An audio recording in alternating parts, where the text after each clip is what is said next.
Today, we recognize that this policy of assimilation was wrong, has caused great harm, and has no place in our country.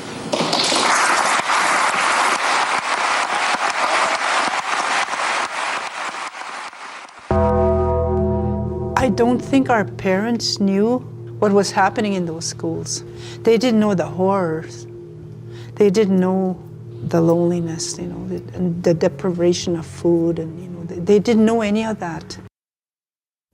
Forced child removal refers to the involuntary separation of children and their families by authorities. This is found to disproportionately target certain racial and ethnic groups, reinforcing systemic racism, devastating families, and perpetuating inequality. The impact?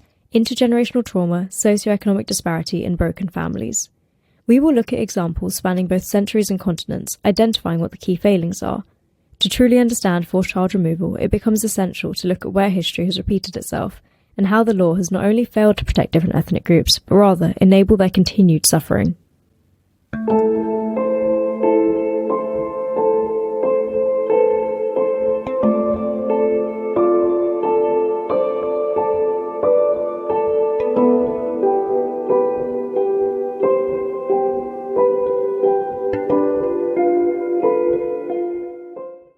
Indian culture is a contradiction in terms.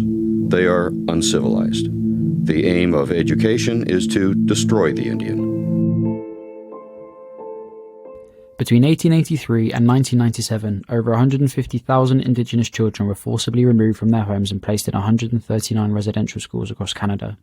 These schools were run by Catholic churches and funded by the Canadian government, and they aimed to assimilate First Nation, Inuit and Métis children into Euro-Canadian culture. This was an act of cultural genocide, systematically erasing Indigenous cultural, racial and religious identity.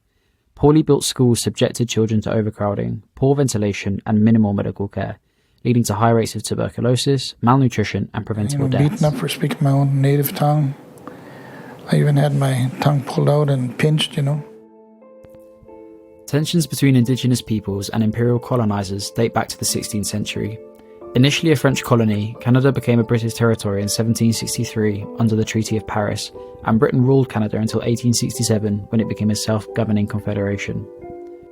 Indigenous Canadians did not conform to European and Catholic ideals of civilization, and therefore were left vulnerable to persecution that promoted an autonomous Canadian culture. Legislation like the Gradual Civilization Act marginalised Indigenous communities, barring them from expressing their non-Christian religious and ethnic identities.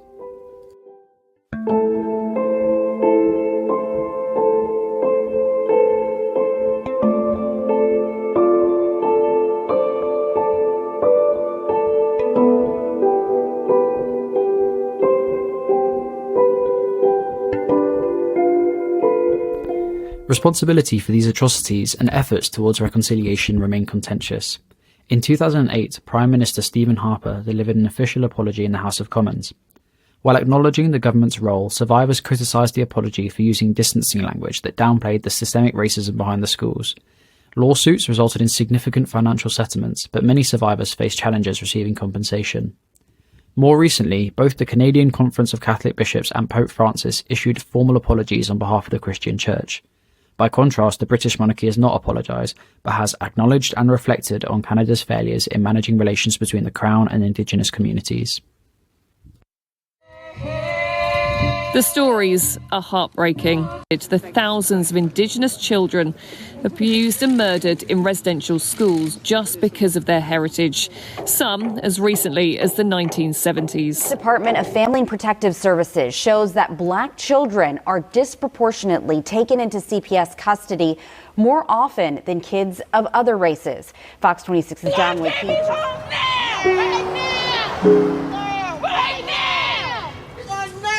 To stop until our babies come home. You are a part of the problem. These mothers are out here fighting for these children, and we want you to understand that your paycheck keeps them in this system. Wake up, North Carolina, wake up!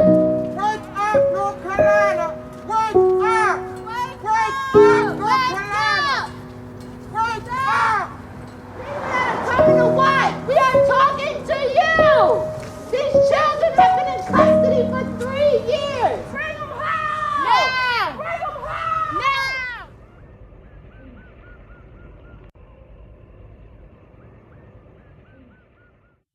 Academic theory can be used to explore the why in repetitive governmental policy failings, identifying why racially charged child removal has remained such a key issue despite attempts at mitigation.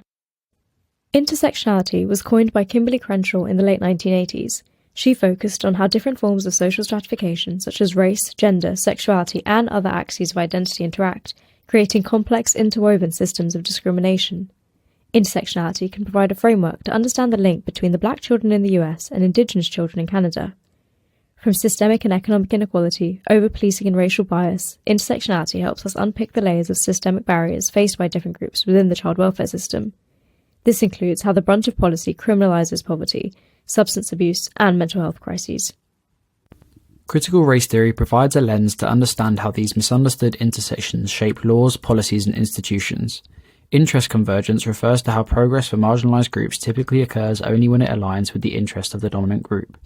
This challenges the idea that child welfare interventions are race-neutral, instead as tools that reinforce inequality. The power wheel was originally developed in the context of domestic violence to illustrate how abusers maintain control over victims. It has since been adapted to explore power dynamics in broader social systems. At its core, the wheel illustrates how different forms of abuse work together to maintain dominance. Divided into categories of coercion and control, they all radiate from the central goal, maintaining power over the vulnerable. But how can this be applied to forced child removal? When applied, the framework can be used to highlight how systemic practices maintain control over targeted groups. Threats and intimidation force families into accepting foster placements, losing custody, and fearing legal repercussions. Emotional abuse is also present. Parents are often fed the narrative that they are unfit to raise their children. PREVENT is the UK's strategy to stop people becoming terrorists.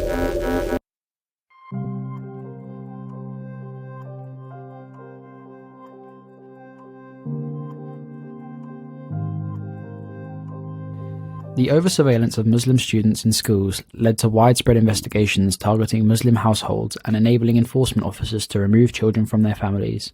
The PREVENT strategy is still in place despite heavy national criticism.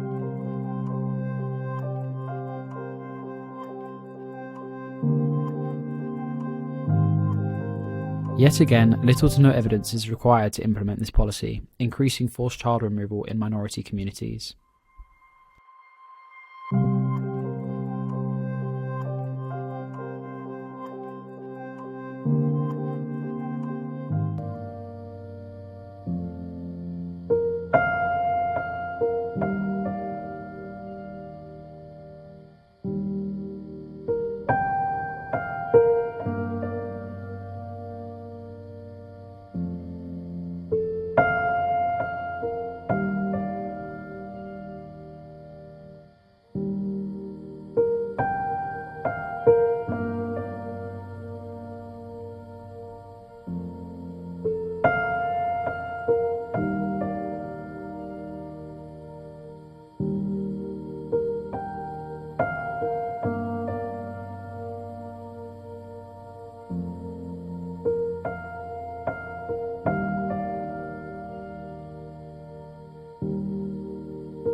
Advocates say not enough is being done, and they say the problem of African American children overwhelmingly being taken away from their parents and placed in CPS care has happened for far too long.